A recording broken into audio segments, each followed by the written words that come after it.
It was one of those long, bone-deep cold nights where the snow falls so thick it feels like the world's being buried alive. I'd been on the road since sundown, clearing Route 96 just outside a small Tennessee town most people drive through without even noticing.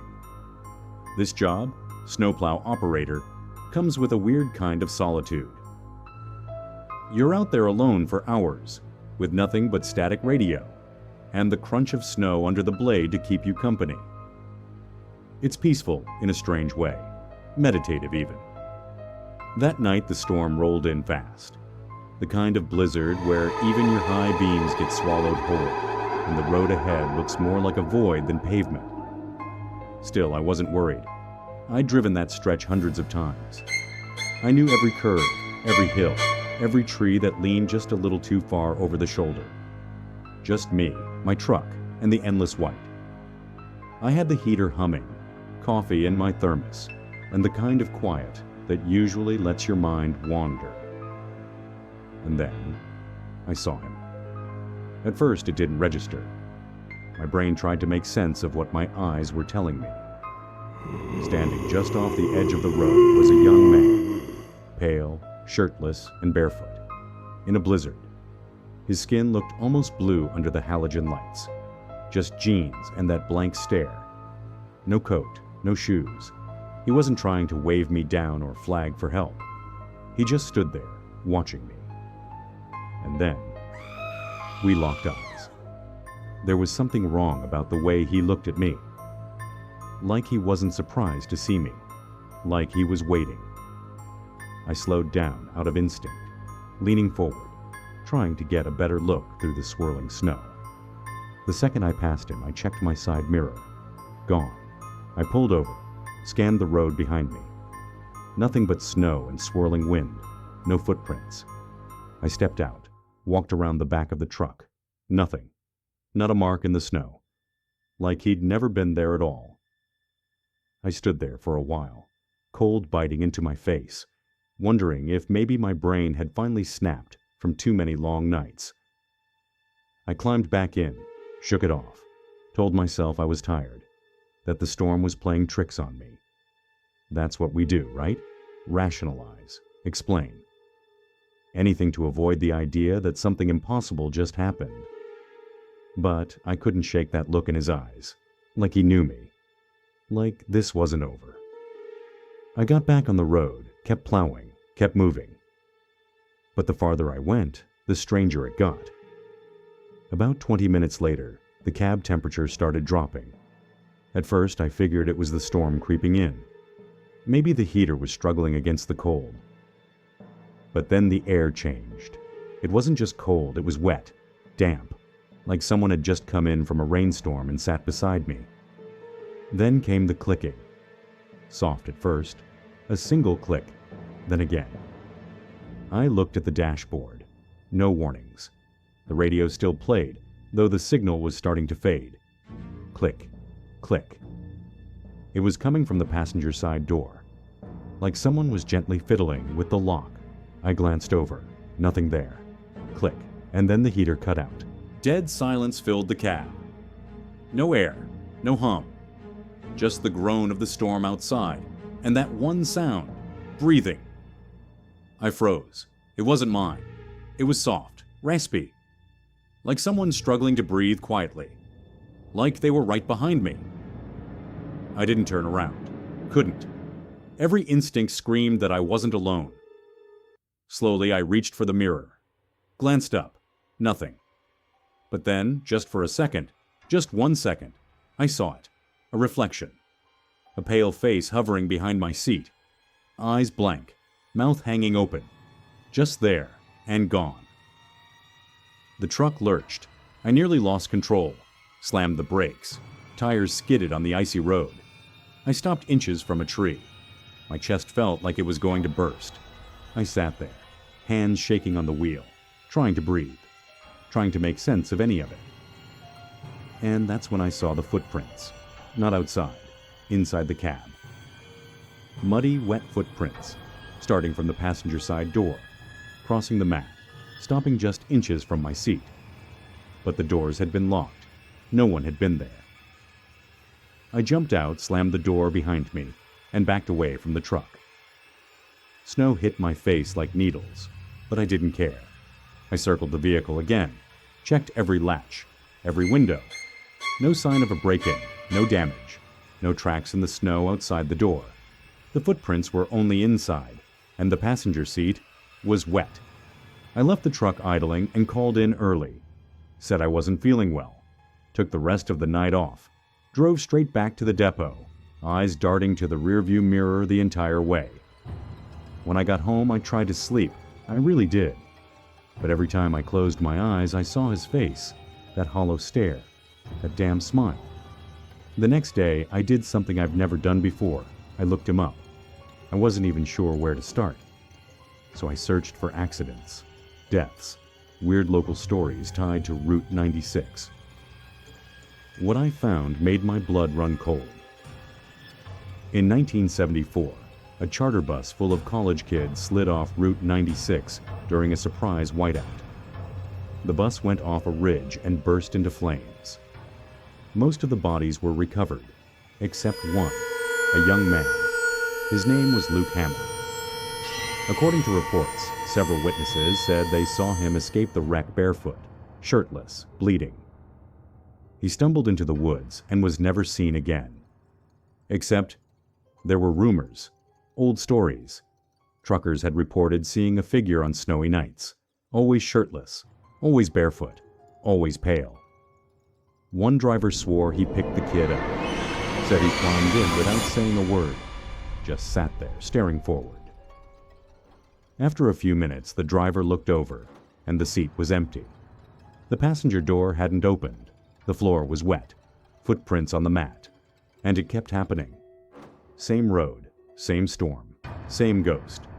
I became obsessed. I needed answers. I started driving the route during storms, hoping to see him again, hoping I was crazy, that I'd imagined it. But I knew I wasn't. Weeks passed, then months, nothing. And then, one night, late February, I parked near the spot where I'd first seen him. The storm had just begun. Wind was howling, trees bending under the weight of snow. I turned off the engine, waited. Minutes passed.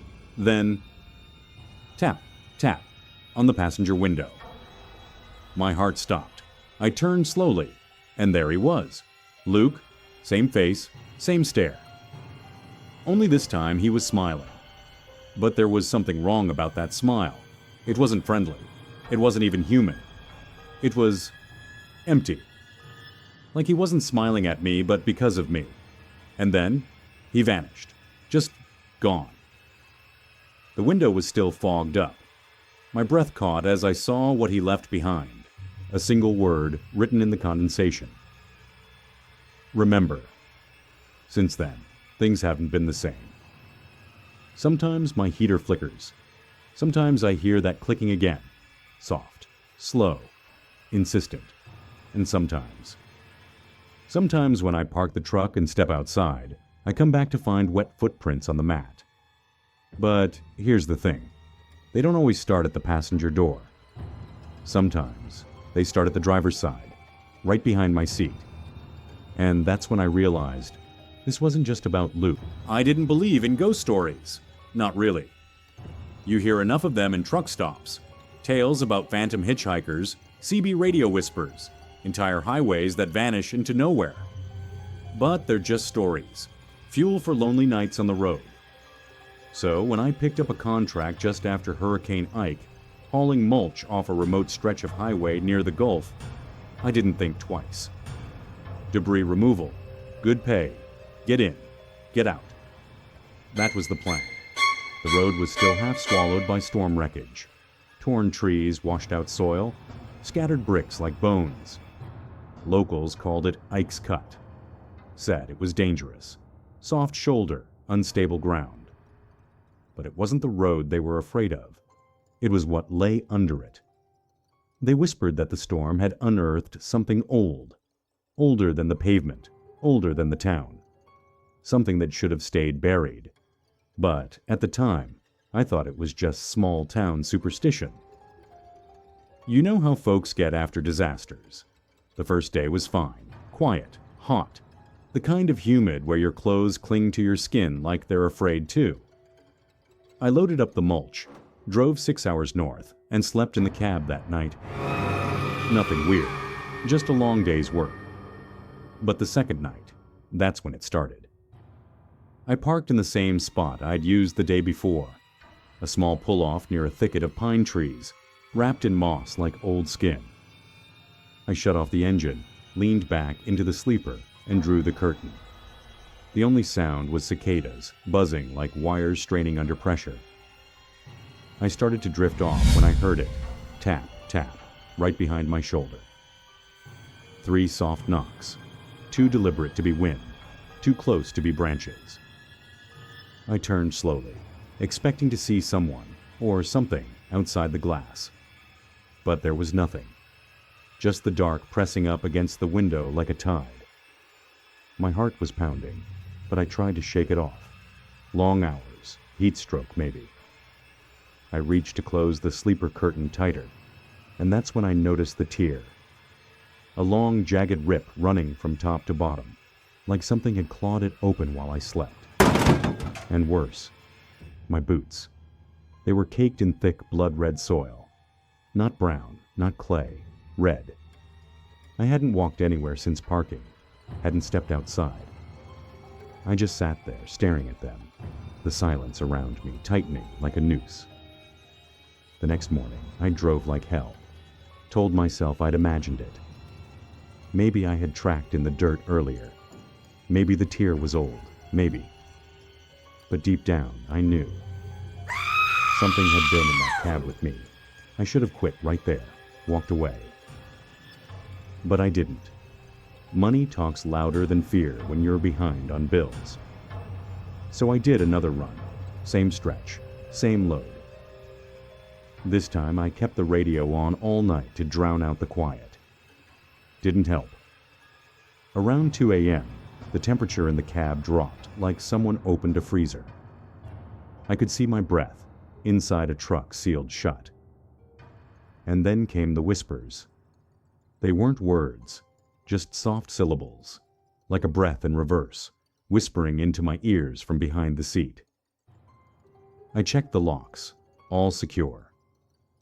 But the sound didn't stop. It was like someone was sitting right behind me, inches from the back of my neck, mouthing things they didn't want me to understand. I turned around. No one. But the smell. That awful smell. Damp, iron-like. The smell of something that's been buried and pulled up too soon. The next day I stopped at a truck stop on Route 124. Asked the woman at the counter if she'd heard anything about the road I was running. Her eyes went flat. She didn't speak, just shook her head slowly and walked away. But someone else had been listening. An old man in a denim vest, drinking black coffee alone. Thin, wiry, sun-leathered skin and eyes that didn't blink enough. He motioned me over. "You running Ike's cut?" he asked. I nodded. He set his cup down, didn't smile. They buried people out there, long time ago. Plague victims. Didn't mark the graves, just dug a pit and covered it. That storm, it didn't make a road. It scraped the dirt off the dead. I asked if he was joking. He didn't blink, just reached into his pocket and handed me a small wooden cross. Rough, splintered, hand-carved. "Nail it to your dash. Keep something holy in the cab. Don't sleep with your back to the curtain." I took the cross. I didn't want to believe him, but a part of me already did. That night, I added one more thing. A DVD I'd found in the glove box, long forgotten. Some old religious film titled, "He Came to Deliver." I don't even remember putting it there, but I played it on loop, thinking maybe it would help. It didn't. I woke up with dirt under my fingernails, same red soil. My steering wheel was smudged with it. I looked down and saw streaks across my forearms, like I'd been digging, but I hadn't moved. I know I had, and then I noticed it. The whispering wasn't outside anymore. It was coming from the speakers. The DVD menu had been looping, silent, but underneath it, I heard something, a voice, Faint. Wrong. You shouldn't have touched us. I ejected the disc. Threw it on the floor. My hands were shaking so bad I nearly dropped the keys. After that night, I was done. Called the contract off. Told dispatch my truck needed maintenance. I drove straight home and didn't look back. But the story didn't end with me. A week later, a buddy of mine, Dan, picked up the same route. He didn't believe in ghost stories either.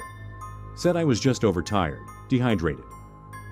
Until he called me at 3 a.m., voice tight, whispering like he was afraid someone else might hear. He said, "Something tapped on my window." I asked if it was a branch. He said, "I'm in the middle of a field." Then he paused. "There's mud on my seat, but I haven't left the truck." He hung up. I haven't heard from him since. Other drivers have started avoiding the area altogether. They say their GPS gets scrambled near Ike's Cut. CB radios die. One guy said his rear camera kept showing a pale figure walking behind the trailer, no matter how far he drove. When he pulled over, there were wet footprints around his tires, barefoot. I still carry that wooden cross in my glove box. And the DVD? Still there. Haven't played it since. But sometimes when I drive past certain places, old graveyards, broken trees, I swear I hear whispering in the vents. Just faint enough to ignore, but never really gone. Some say storms bring out the worst in nature, but sometimes they wake up things that were sleeping. And sometimes they weren't asleep at all. If you ever find yourself